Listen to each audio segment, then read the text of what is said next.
You are listening to the Park Flyer Podcast, where we discuss our RC adventures.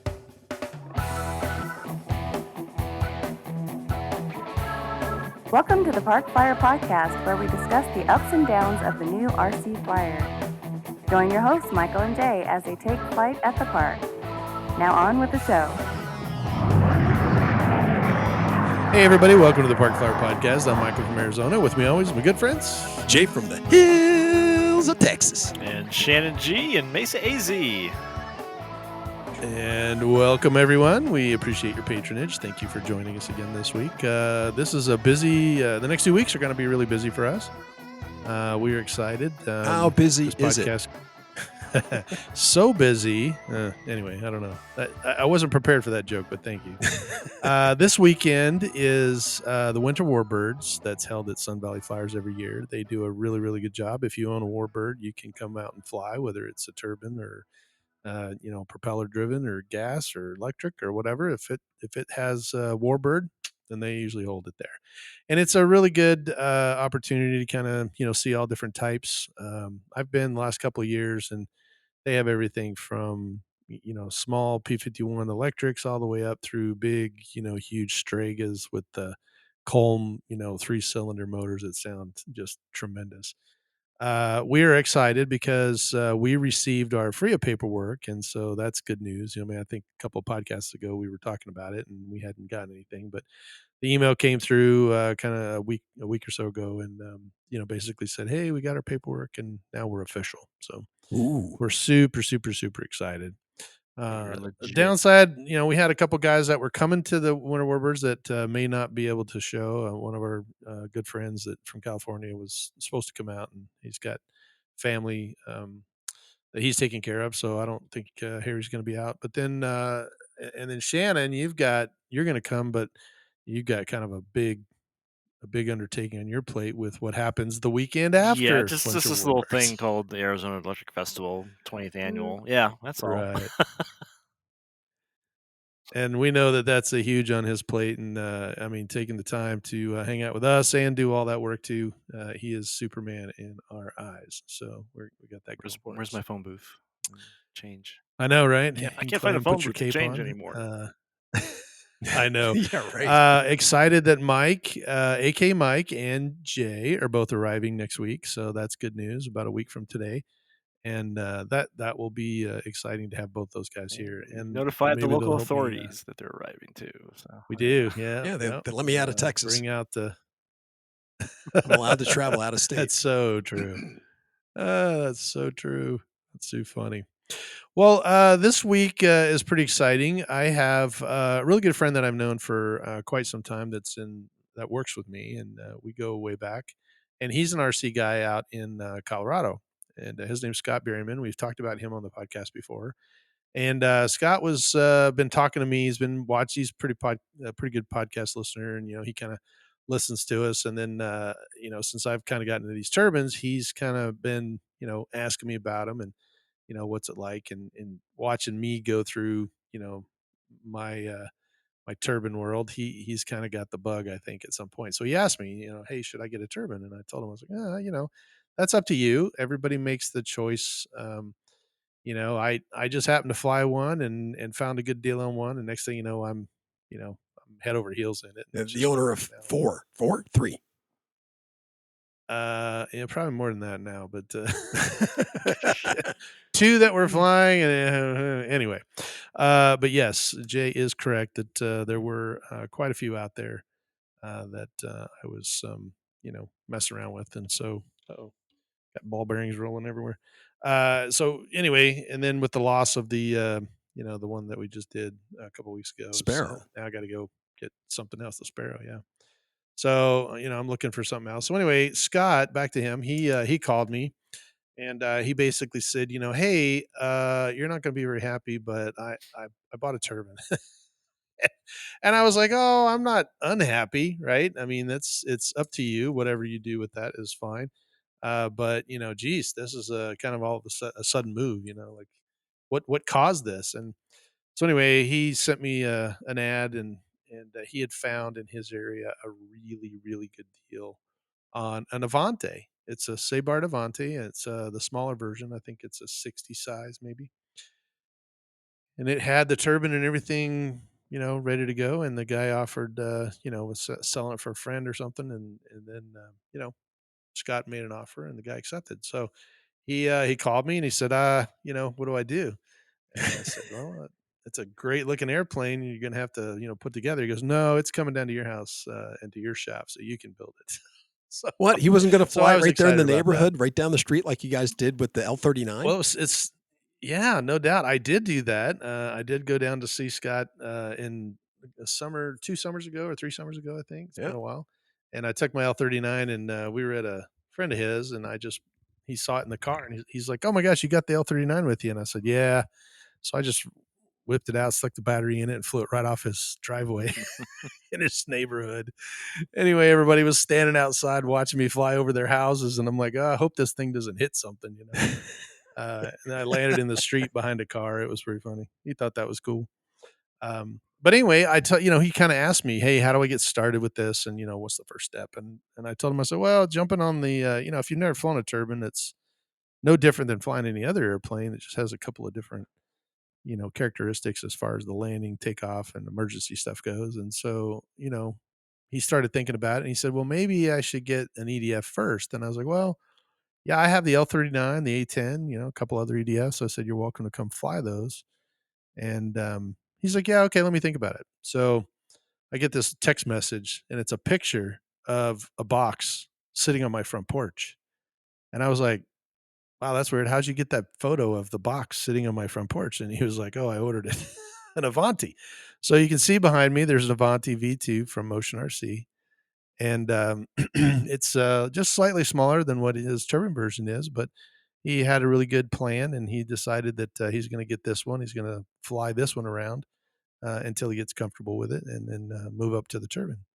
So, which is a great idea. I did the same thing with Yeah, the sure did. L-39. I flew the Motion RC L-39 and then got to take a turn on the 105 size, which is what Shannon has.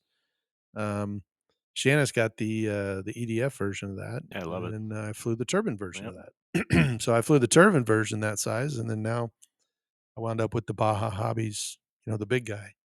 So which flies just like the little ones. So that's a good plan for Scott. So anyway, this showed up on my doorstep, and I kind of like to go over some of the stuff today on the new because I've actually flown the old Avanti, the V1, and I liked it. I personally felt that it didn't have quite as much punch to it. It did feel a little lethargic to me, but it's a sport jet, so you know, um, I didn't dislike it. I just like the L-39 better. That was my style of airplane. But a lot of guys have the version one, and it was a great flying airplane. And I've flown several of them. But this is the version two, and it is amazing. It's got a lot of upgrades. And, Jay and I were talking about it earlier. And Shannon mentioned the first one. The first one is obviously color scheme. And how do either one of you guys know how we got this color scheme? No. No. No. I like the version 1 because I love the yellow because it popped. Yeah, the yellow is good. Well, I will give you a kind of a lowdown on this particular paint scheme. But Motion RC has a hobby squawk, and you probably been on there. It's their little bulletin board where guys can get on there and talk to one another about their airplanes. And they decided that hey, we're coming out with this second version of the Avanti. We have a couple of color schemes in mind, and these are them, right? So they put it out to the public, and they said, okay, we have a couple. Why don't we take a vote? This color is what won the vote. Oh, okay. So all of the customers who were on the Hobby Squawk platforms, they were able to cast a vote on their favorite color scheme, and at the end of the time, this is what kind of won over. So it's a very very cool scheme. I like the red and black. It's kind of classy and it's got some grayish in there. The second thing they did was put a glass canopy on it. The other one, if you remember, was smoked. Had a smoked, Mhm. like just a canopy with a black smoke. But they decided once again from the hobby squat guys when they were out talking about the Avanti and how well they liked it. They said, it'd be really kind of cool to, have a pilot in it. And so they were like, yeah, that's a pretty good deal. So I know it's a sport jet, and a lot of sport jets don't have pilots. They just have the blackened out canopy. Even my Sparrow had that, but it is kind of cool to, be able to see it. It gives it a little bit different look. To me, it looks more like a Viper jet nose, right? Similar, yeah. Yeah. Kind of that, yeah, similar, but has that Avanti, body kind of wing look. Let's see, what else did they do? They upgraded the nose gear doors. So the nose gear doors used to have a double hinge, and it just was two parts, kind of like the L39. Has that one hinge in the front, one Mhm. hinge in the back. And you and I both know if you kind of bounce your landing, the nose kind of pops out of there. And so they decided, yeah, we don't want that because there's two nose door gears on this one. They open, in the middle, so there's two of those instead of just one all the way across. And so what they did is they put three hinges on it now. I think so. They put one on the either end and then one in the middle, and then they are double hinge. They're thicker hinges as well. So now they sit in there, and the doors actually close a little better, so they're not just kind of hanging. And Oh, okay. and the bottom of this airplane has a ridge on it. You probably can't see it, but it's got like a thin kind of like a body strake Okay. underneath it. And anyway, it comes like on the L39, it's actually round, kind of like the F-16. It's got, kind of a round body on the bottom. But this one actually comes down and then it kind of makes a point. And the old version was really soft there. So if you set it down in your trailer or on the table, or if you push down on it, you could dent that little body strake that went down the middle. And the doors were supposed to match it, so the doors actually have this little curvature to them, and then when they close, they're supposed to line up with this little body strake. And so when the doors didn't close very well, it kind of caused some flutter in the gear doors. But now they fixed the gear doors, and on the body strake they actually put a piece of wood down that piece, so Oh wow. now it's got some strength. If you set it down, there's actually wood there now instead of just being soft foam where it kind of just, uh, will get dented or whatever. So that's kind of exciting. And it worked out really well because I knew the first one didn't have that. And I was real soft on this one. I pulled it out and I made sure I had some foam sitting down there. And I was like being real soft with it. And I'm like, about to put it all together for Scott. And then when I flipped it over and started looking at it, I was like, hey, wait a second. And I tapped it like this. I was like, that's a lot harder than I remember. And so anyway, I jumped online to look, and sure enough, they had this metal. One of the other things they did, speaking of the nose gear, is they shortened it. One of the complaints that I had when I flew it, the L39, and I like a little bit more tail heavy airplane anyway, but my L39 when it landed had a little bit more nose up, so hitting the nose gear wasn't really always an option, right? But this thing has split flaps, and in split flaps you come down with a little bit more nose down, so guys would hit the nose gear and it would get this pilot induced oscillation down. I think at the EF, a couple of guys had that happen where Boing they boing boing. bounced it down the runway. Yeah, boing, boing, looked like a pogo stick. Well, in this version, they shortened it. So now it has a nose down, with the split flaps, but when you go to flare, the nose is actually not going to hit first. And if you do hit it, it's a trailing link gear. So it doesn't do this little bouncy down the runway.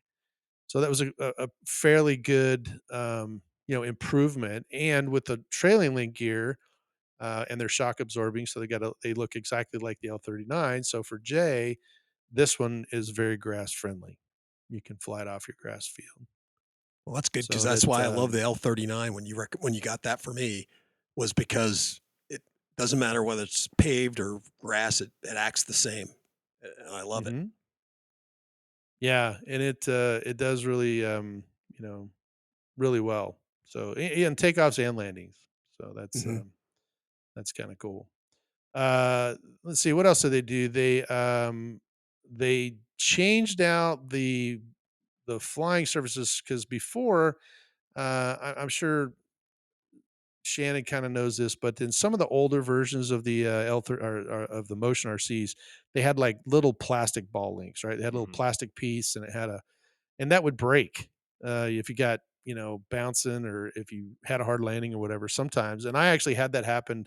I think Jay and I talked about it on a podcast a year or two ago, where the the ball link on my elevator broke, and I only had the one elevator. Mm. I was out there flying around, and I'm like, "Hey, something's wrong with this plane." And when I came down, You're the just laying there, elevator yeah. linkage is just hanging.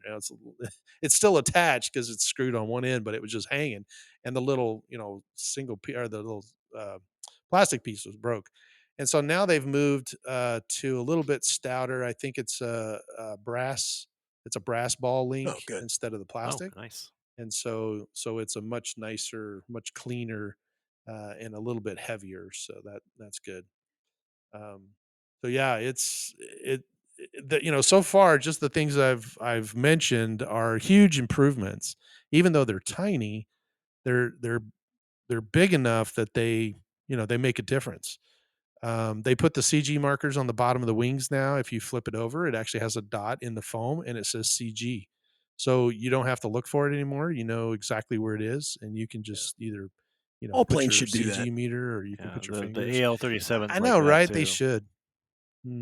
Yeah, and I think that's something new that they did, but it's definitely on this one versus the other Yep. one. So, um, and you know, I think it's a great idea because when you get out to the field, moving that battery back and forth, some guys like it a little nose heavy, some guys that like it a little tail heavy. And I will tell you that Motion, I went back and looked at some of the stuff, and Motion actually did 3 flights on this with a 4,000, 5,000, and 6,000 milliamp batteries. Oh, And I big watched all 3 difference. flights. There's a huge difference in battery weight, but the airplane pretty much flew the same. Now the Yeah. times were a little bit different. Yeah. And the airplane on a 4,000 milliamp, that this thing had like unlimited vertical. It just was like boom, gone. But it was really tail heavy, right? Because it's a lighter weight, and they had to move this lighter battery forward. 6,000 milliamp was a little heavy, and I think Jay can probably tell you from me going down there and flying his batteries. He's got some 5,500, some 5,000, 4,000. You can definitely tell a difference with that 55, Yeah. right? Or 6,000, whatever that Hmm. battery is. It's got a lot more downhill run because it's weighted in the front, and we have to kind of Yeah, push it a little that's bit one of the faster. problems with the L39 is that the box, where the battery goes, Mhm. the bay it's just a little too short. You know what I mean? I mean, it's great Mhm. for, 4,500's perfect, right? Or whatever. But, like I said, I had found a great deal on that 5,500. And I'm like, oh, 5,500, well, a little bit more time. And, the C rating's great. It shouldn't be that much of a difference. And oh boy, you could tell when you put that thing in there, clunk. So I only fly it when it's super, super windy out. then it all Right. evens out.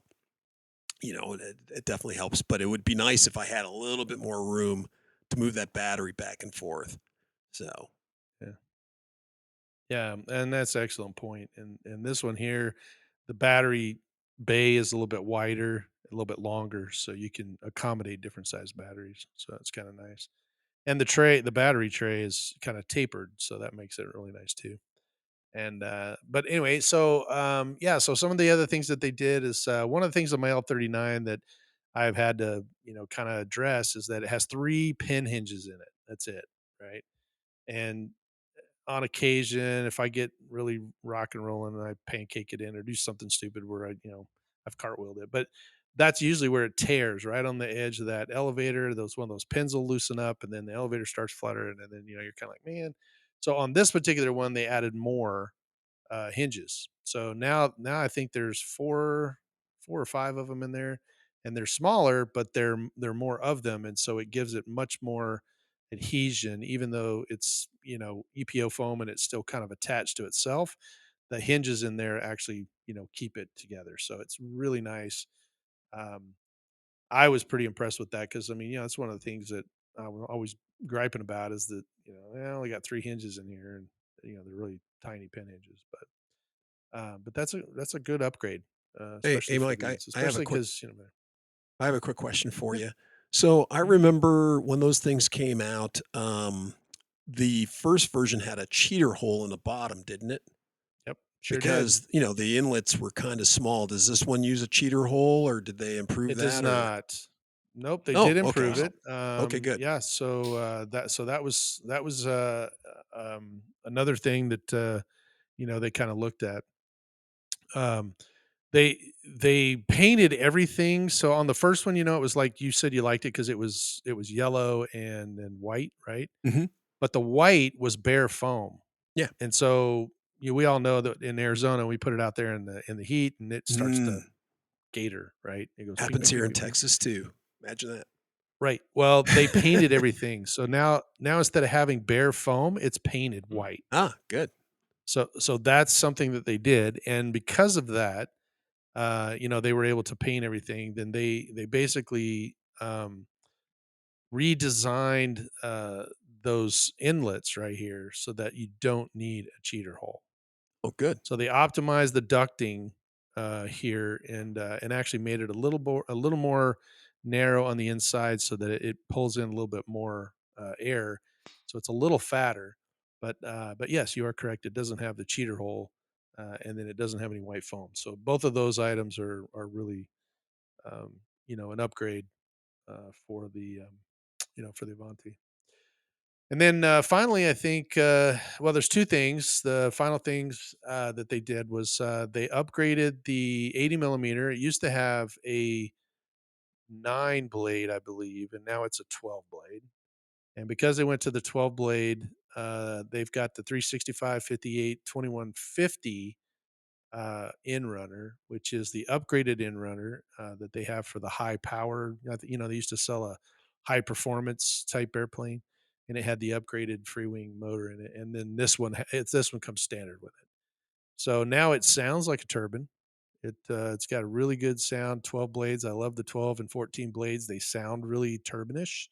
They do require a little bit higher ESC, and so where you would normally get away with like a 50 or 60 or 80, this one has 100.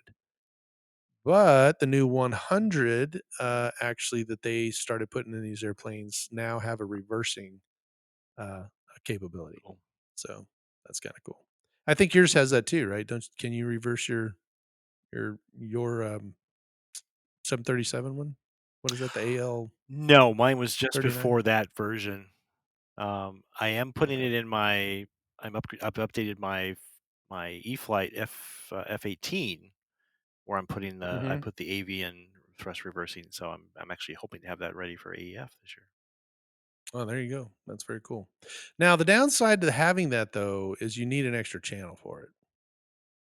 I So got plenty of if you're channels. used to running six Shouldn't be a channels, problem for Shannon. well, yeah, I know, but if you're, it shouldn't. But what I'm saying is that if you're used to running normally, you would run this on a 6 channel. If you only Yeah, had six Mhm. channels, you're not going to get the reverse. You need at least seven. Right, yeah. So right. you'd have to jump to I like, got I 8. don't think they make an Oh 8 channel. yeah. Oh, do they Oh make yeah. an eight Oh yeah. channel? I actually just Okay. bought one. So Oh, well, there you go. yeah, So you have an or 8 channel or a 10 channel. ten Yeah, or channel. 12. Yeah, Mhm. Yeah, or 10 or the 12. more the merrier. 12 is probably overkill. You're using a lot more unless you wanted to split it because they do everything off of the control board. If you wanted to Mhm. put everything into your actual radio, you could probably Receiver do that and radio, skip yeah. the control board. But yeah, but I like the so one of the other things on the L39, they've got a really wide um, connector. It's like a 6 cell. The balancing plug on a six Mhm, cell. How mhm. wide it is. That's what they actually for the A10. I'm sorry, not for the L39. For the A10, that's what they use to plug in. But on this one, they went to the real tiny one. So it's more like it's still six connections, but it's only the size of like a 4 cell. So it's like the Balancing ribbon port, yeah. cable on it's not real thick. It's a real Is it tiny like one. the old Thunder So that's Power kind of cool. type connector? Like Yeah. Well, it's just a push in like what do they call that? A JST? JS or what do they yeah, call that? but I think No, that's the JST? red one. Oh, well, it's JST That's the XH. red That's one. XH. alright. Yeah, Yeah, XH, that's what it is. Sorry. Yeah, so JST yeah, XH. XT. Yeah, XT. So, so you plug that in and then, it the wings just slide right yeah. on. And there's two, main carbon spar and a a smaller carbon spar that's an anti-rotation wing, anti-rotation pin doubles as a anti-rotation pin, but that's in the wing and it sticks out about this far. And so you put that in the front, and then that goes right underneath the ducting work and holds the front from pivoting. And then you have one that goes all the way through. And then you have these, the fences that they had that you could put on there. They still have those too. They painted those gray, so those are nice. But so far, everything that I've seen, I haven't flown it yet. I'm still deciding what receiver to put in it for him. But I'm very, very happy. It took me about 15 minutes to put it together. Dang. It comes with 4 screws in the back. This is the plug and play version, so all of the servos were already installed and ready to go. Um, and they did upgrade the control horns. They used to be kind of like on my L39, they're plastic, but they're thin. You can kind of, if you Mhm. push on them, you can kind of move them. But these are really stiff. I don't know what they changed. They're thicker. It seems like they're a little thicker. So if you moved it, you're going to tear the foam. You're not going to be able to just move the actual control horn itself. But 4 screws to hold the lower elevator, and then there's 2 screws in the front of the horizontal stabilizer, and then 2 screws in the back that actually hold it together. What I did notice, and I will tell you, if you probably already own these if you're listening to us, but if you're looking at getting one, make sure that the tail section is fully seated. I didn't do that the very first time that I put the 2 screws in the back, and I thought, "Man, those went in really easy." Well, of course, they're going right into foam. You have to match up the hole. So you have to That would have push been it far enough down interesting. to get into the wood block. Yep. Yeah, well, I mean, I would have noticed because the tail was still sitting a little high, uh, but yeah, it's an incredibly nice airplane. I have been very impressed. I think they've done a really good job. I'm excited to go fly it. They say you don't need a gyro in it, that it's really super stable. Um, but I'm trying to decide if it's something for him, if I want to put one in, or not. So I don't know. I What do you guys I think? just think Well, with the Freewing. Oh, sorry. no, go ahead. Go Okay. ahead. With the Freewing stuff lately, they've really been listening to the modelers. They've worked with Motion, Hmm. and I'm sure there's other places across the world, but they've really listened to the modelers. And I think with the Avanti, it's such a stable airframe. It's like you don't need the gyro. Um, Hmm. I'd almost push for not putting the gyro in it because that way you can really feel how stable it is, and then when you do put something in with a gyro in Hmm. it, then it'll be like that that kind of false sense of security. You don't It's there, but you really don't need it because you already know, hey, I can fly this plane whether I got a gyro or not. Hmm. Does that make Hmm. sense? That's a good point. Good point.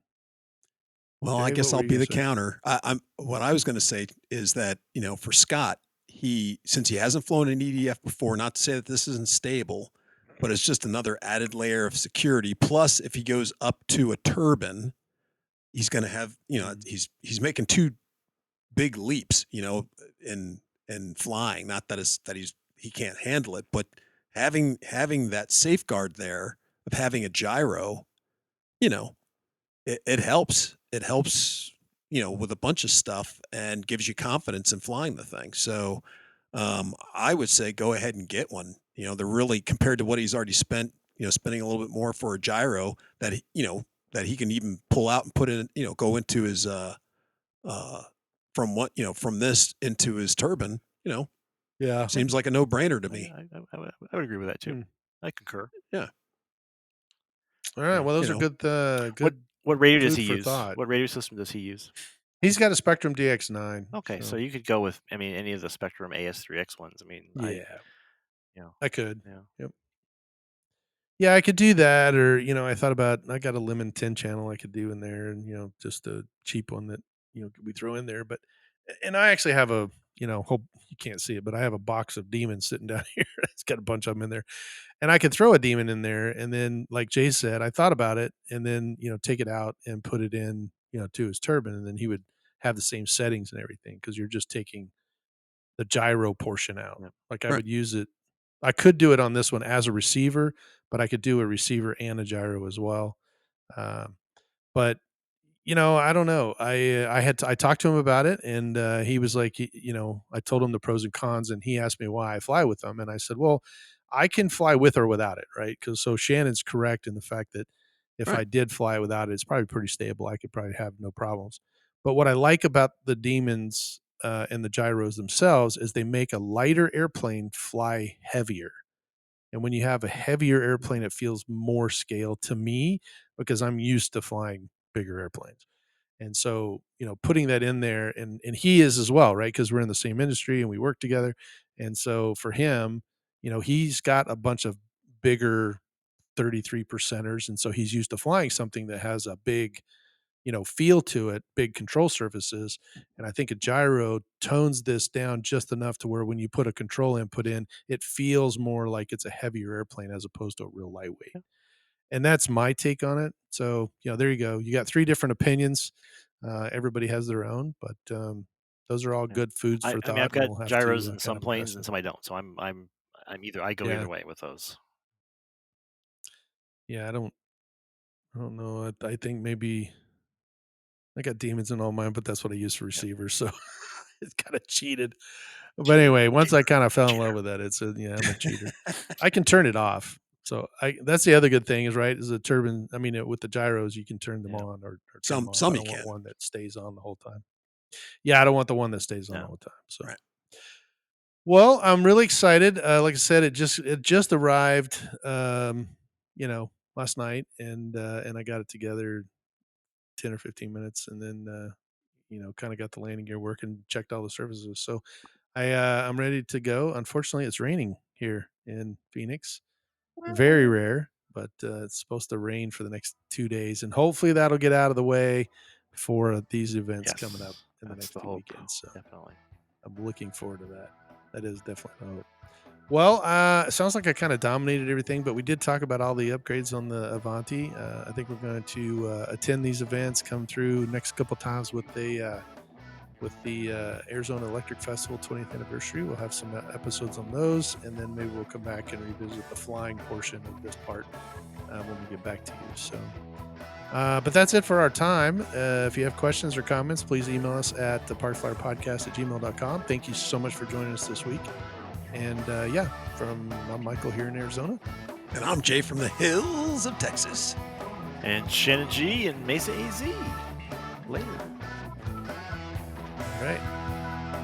Let's fly. You have been listening to the Park Flyer Podcast. Thank you for joining us, and we look forward to your next visit. Please give our show a star rating and review, and feel free to email us your questions, topics, or suggestions to parkflyerpodcast@gmail.com.